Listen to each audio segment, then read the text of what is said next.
Good morning, students. Mr. Carver here. Hey, before I get into the notes today, I'd like you to try these 3 warm-up problems. You can pause it, work on them, and then hit play again because I'm going to work them now.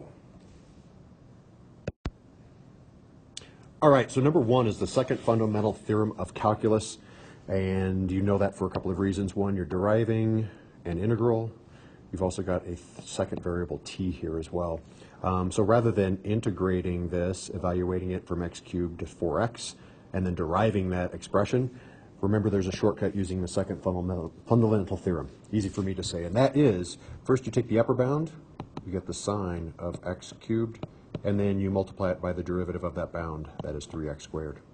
Tying into the first fundamental theorem, then I will then subtract that expression evaluated at the lower bound. So that will be the sine of 4x, and then I multiply that by the derivative of that bound.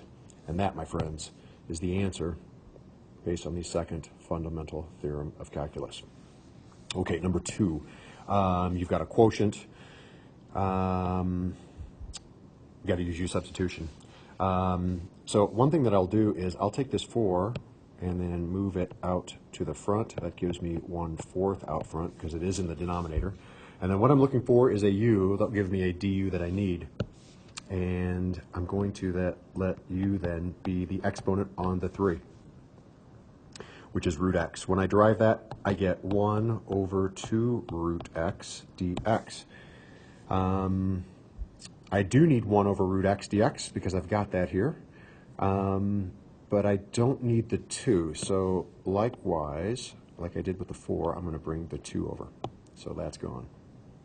Now, the difference between this section and this section is that the 4 in the original problem, I'm simply sliding through the integrand. This 2 here, I'm actually moving to the other side of an equal sign. So it goes from the bottom on the right to the top on the left. Okay, so now when I do the substitution, that's going to give me 2/4 or 1/2 on the outside. That is going to be 3 to the u du. And now I can integrate. So I've got 1/2 because I do actually have a formula for that expression right there. So this is going to be 1/2. And then if you recall, the integral, when I've got a numeric base to a power, this is a natural log sinker. So that's going to give me then 1 over the natural log of my base. That's 1 over ln 3. 3 to the u, so that's 3 to the square root of x. And I don't have a u prime because I'm integrating, so it's just plus c. This then is my final answer. Okay, a couple of ways to do number 3. You could keep it in quotient rule form. If I recall, most of you guys actually turn it into a product. So that's 2 to the x times log base 2 of x, all that to the negative first power. First power. Sorry, this is a little difficult to write on. That's the negative 1 power. Now, this negative 1 here, you cannot move it down to the bottom because it is the log base 2 of x as a quantity raised to the negative 1 power, so I'm going to leave that. All right. Also, I've got a product rule here. So my y prime is going to be equal to the derivative of the first. This is a numeric base to a power, so that's the natural log of the base.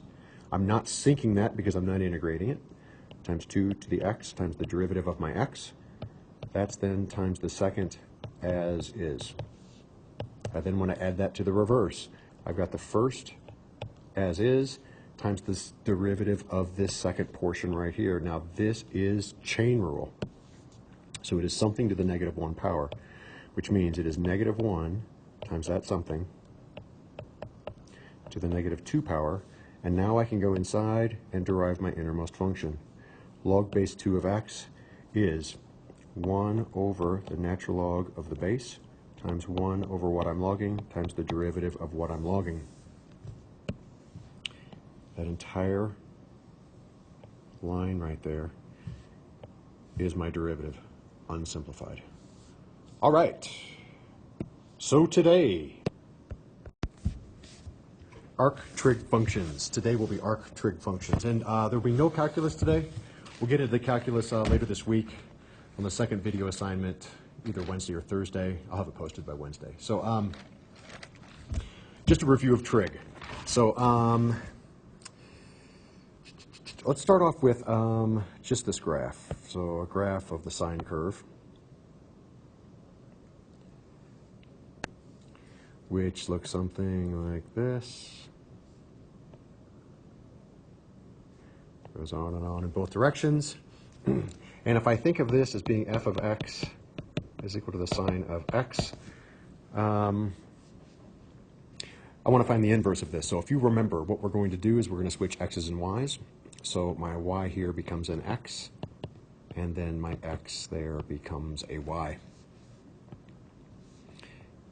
Then what I want to do is solve for y. So if you recall back from the day in trig, you're going to arc sine both sides.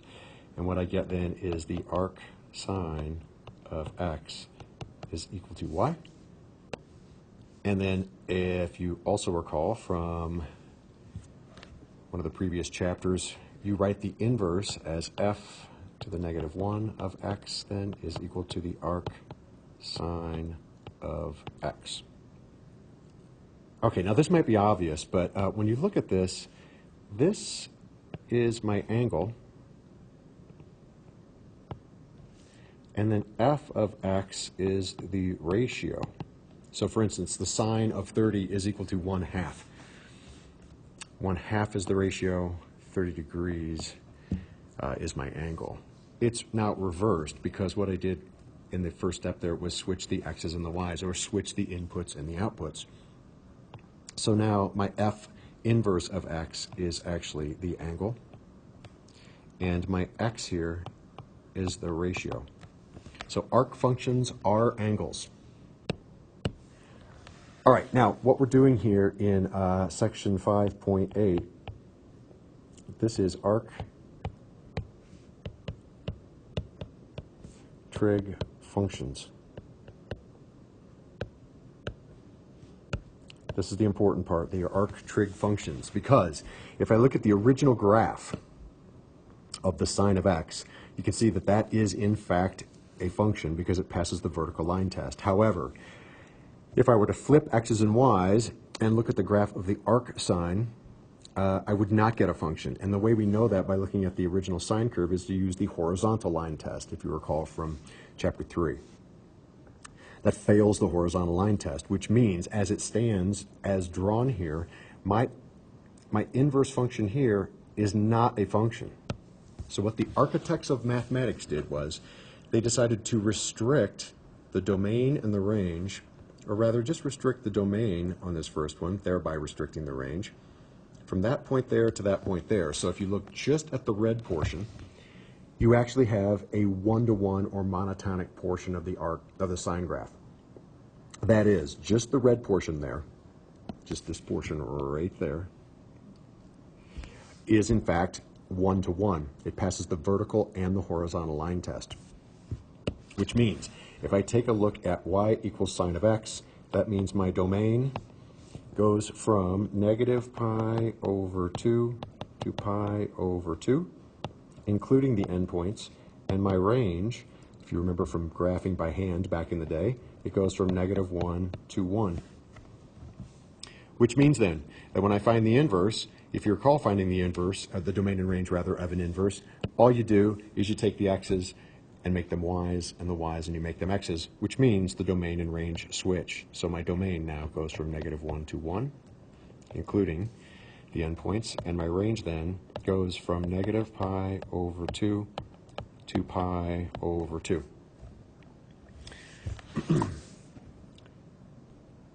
Now, while we work with arc trig functions in 5.8 and in section 5.9, this is the important part right here, the domain and the range.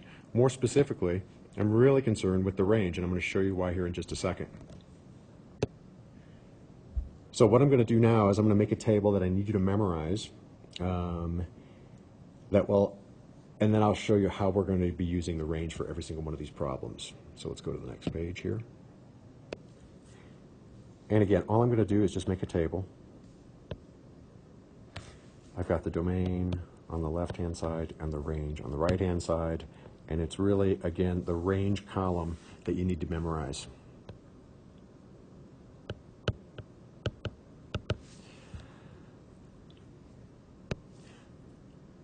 Okay, let me get the table down first, and then we'll talk about maybe one or two of them. So just like we said before, I've got the sine inverse, the arc sine of x, has a domain that goes from -1 to 1, including the endpoints, and it has a range of -pi/2 to pi/2. And those do include the endpoints, because if you remember from the previous page, those endpoints are solid. They are filled in. All right, the arc cosine then of x has a domain of -1 to 1 and a range of 0 to pi. And I'm not going to draw all of these, but just take my word for it. Let's get it in our notes first, and then I'll talk about one. All right, the third then is the arc tan, or the inverse tan of x. It has a domain going from -infinity to infinity, and it has a range of -pi/2 to pi/2 with parentheses. It does not include the endpoints on either one. The last three, I've got the arc cosecant of x. It has a domain of the absolute value of x being greater than or equal to 1, and a range going from -pi/2 to pi/2 with brackets, and the caveat that y, or your f inverse of x, cannot be equal to 0. The arc secant of x also has a domain of the absolute value of x greater than or equal to 1, and has a range going from 0 to pi, including the endpoints, again with the caveat that y cannot be equal to pi/2. Lastly, the arc cotangent of x has a domain going from -infinity to infinity, and it has a range going from 0 to pi, with parentheses, not including the endpoints. Okay, so a couple of things. I know there's a lot to memorize here. You've got all 6 of these. There are certain kind of helpful tips that I'm going to tell you now that will maybe will help you get these memorized. All right, so the first thing you'll notice here is in the range category, you've got either a choice between -pi/2, here, here, and here, and then a choice between that and 0 to pi. So there are some commonalities. You'll notice that you've got the arc cosine of x, and you have the arc cotangent of x. Both of those have a range of 0 to pi, the commonality being the O and the O. There's one more that has a 0 to pi, and that is the arc secant. So you just have to draw the E a little differently, and it still looks like an O. Whoops, that doesn't spell secant, that spells something else, excuse me. Now we're cooking. This also is OE, O-esque, O-like. So anything with an O in the middle of it, or a letter that kind of looks like an O, goes from 0 to pi. Everything else is -pi/2 to pi/2. The last thing you need to be concerned with is, get rid of these dashes, this bothers me. The other thing to be concerned with is whether it's a bracket or a parenthesis. And one thing that you'll notice here is that you have the arc tan of x. That has a range going from -pi/2 to pi/2. And then the brackets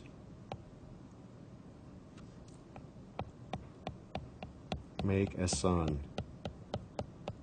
which gives you a tan if you stand underneath it, unless you're me, in which case you just burn. But that's beside the point. So the tan and its flip, the cotangent, have parentheses because the parentheses form something, the sun, that allows you to tan. Thank you. 2 shows nightly. All right, so I can see we're already 14 minutes in. If you're interested in seeing some of where these other ranges come from, just send me an email and I can answer that question for you. I'm going to skip that, I think, today. All right, because I want to get on to actually working some problems. So let me show you how all this works. But before then, just a quick review. If I said, hey guys, what the sine of theta, and this is not an arc function, that's just the regular sine of theta, that's equal to 1/2 I guess I should also add this as well. You should memorize your 30, 60, and 45 ratios. And what you'll notice here is we're only using radians. So really what I mean is memorize your pi over 6, pi over 3, pi over 4 ratios. Just like the quiz we took earlier in the year, have those memorized. All right, so look, if I ask you what the sine of some angle gives you a 1/2, you of course would tell me, hey, theta is equal to pi over 6, 5 pi over 6, 13 pi over 6, 18 pi over 6, because these are the two that go between 0 and pi that give you a positive ratio of 1/2. These then are just the coterminals as I continue to go around the circle. And so back in the day, what you would say is, hey, it's pi over 6 plus 2 pi, okay? Or 5 pi over 6 plus 2 pi, okay? And these would be your answers, because there's an infinite number of answers every time you go around the wheel. All right, it's a little different when you're working with arc functions. So if I say, what is the arc sine of 1/2? Now, keep in mind that this is my ratio, and what I'm looking for is the angle that gives you that ratio when you take the sine of it.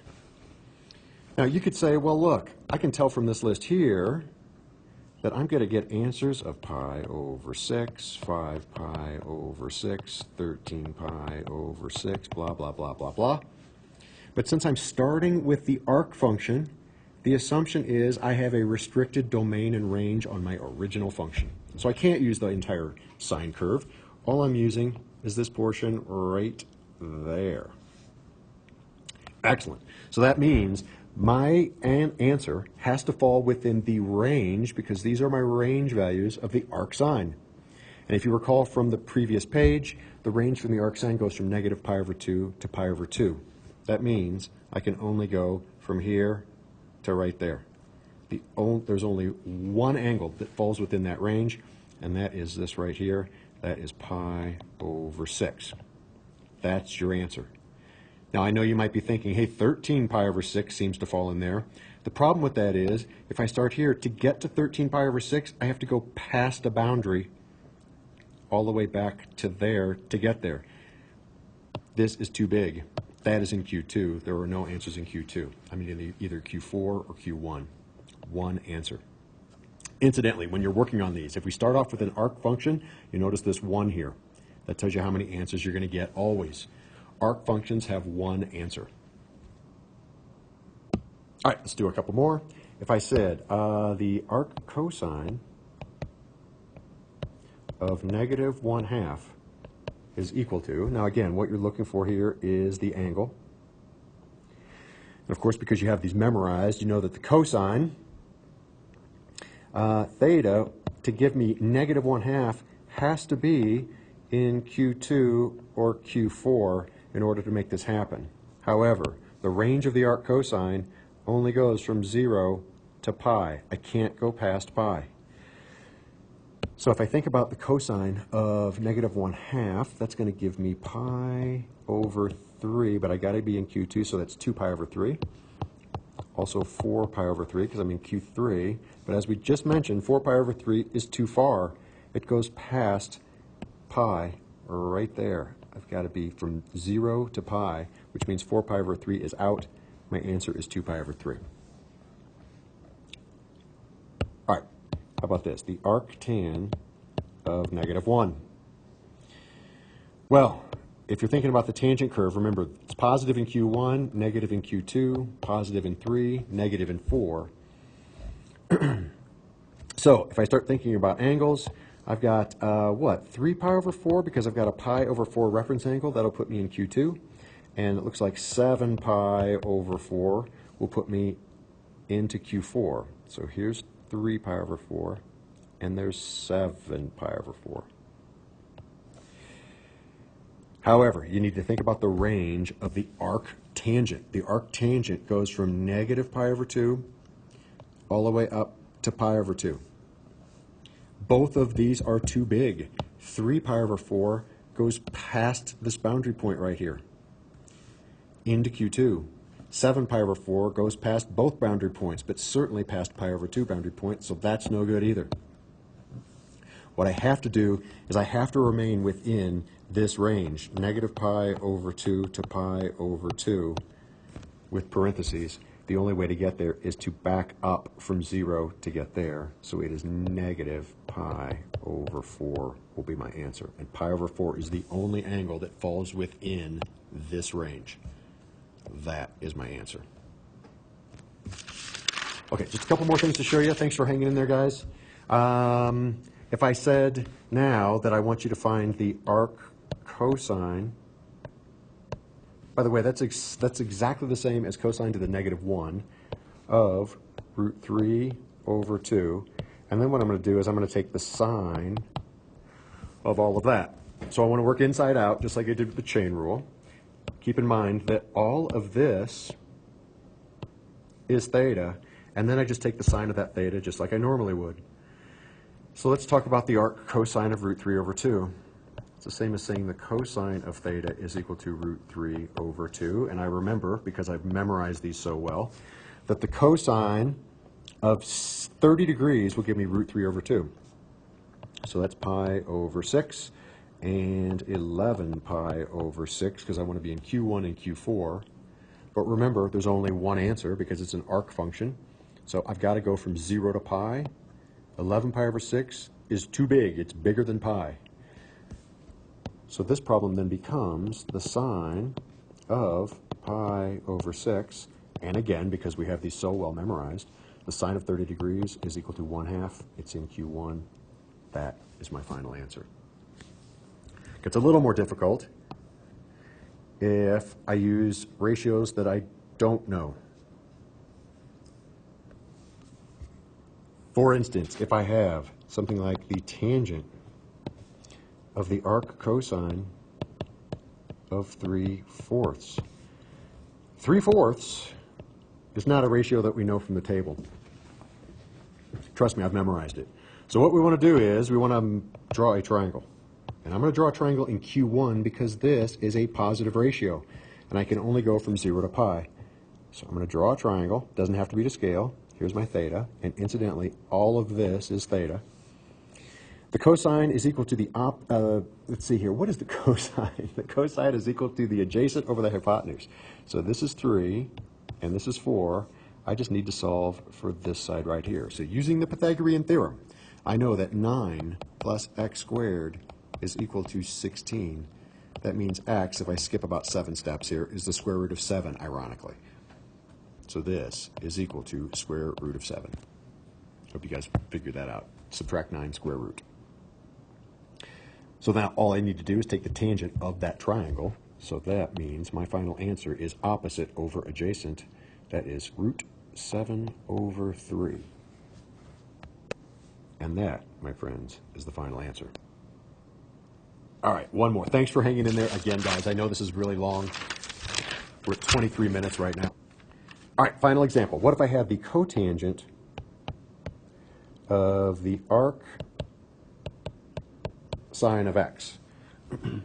So again, all of this in here is theta, and this is my ratio. So if I back up just one step, kind of like we did in trig, I could say that the sine of some angle is equal to x over 1, and that is the opposite over hypotenuse. I want to make this into a fraction because it makes it a little easier to draw the triangle. So now I'm going to draw my triangle in quadrant 1. This is positive, and by the way, the assumption is that x is positive. You'd have to draw more than one if x could be positive or negative. So on tonight's homework, we're going to assume that x is positive. All right, I'm going to draw in my triangle. Here's my theta. This is opposite over hypotenuse. This is x, and this is 1. All I need to solve for is that side right here. So I know, using the Pythagorean theorem, that question mark squared plus x squared is equal to 1 squared, which means the mystery side is equal to the square root of 1 minus x squared. So let's go ahead and put that on here. This is the square root of 1 minus x squared. And then all you do is take the cotangent of that. Cotangent of that theta in that triangle is adjacent over opposite. Adjacent over opposite. So my final answer is the square root of 1 minus x squared all over x. And that's my final answer. So again, no calculus tonight, just trigonometry. I'm actually changing my mind. So you guys are done. If you don't want to see where some of those other domain and ranges come from, I'm going to work through one right now. You can watch it if you want. If not, you can just get after the homework, and I'll put that homework in Classroom and on my calendar. All right, hang in, guys, and hope to see you soon.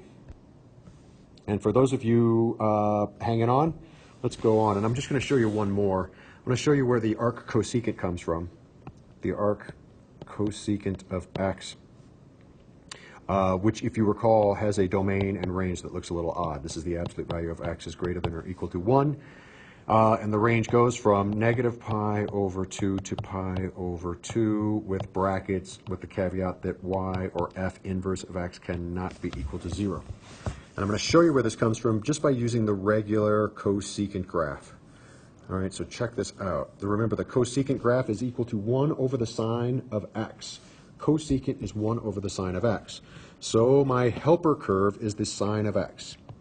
So if you recall from back in the day when you did these by hand, if I just draw in my sine of x curve, what that gives me then is it gives me vertical asymptotes wherever the sine curve hits the x axis, because where the sine is equal to 0, the whole thing is undefined, which means I'm going to have vertical asymptotes here, here, and here.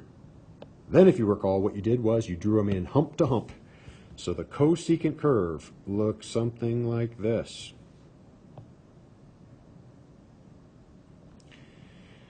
Now, that is not 1-to-1. If you look just at the red curve, it is not 1-to-1. So again, the architects of math decided to restrict some of that range, and I'll do it in green. What they did was they used this portion right here on down. I'll make it really thick. So from that portion there on down. And they use this portion here down to here. It is really hard to write on this iPad. All right, there we go. So it's just that portion right there. And if I look just at that green portion, the domain of that green portion goes from negative pi over 2 to pi over 2, including the endpoints because these are filled in dots.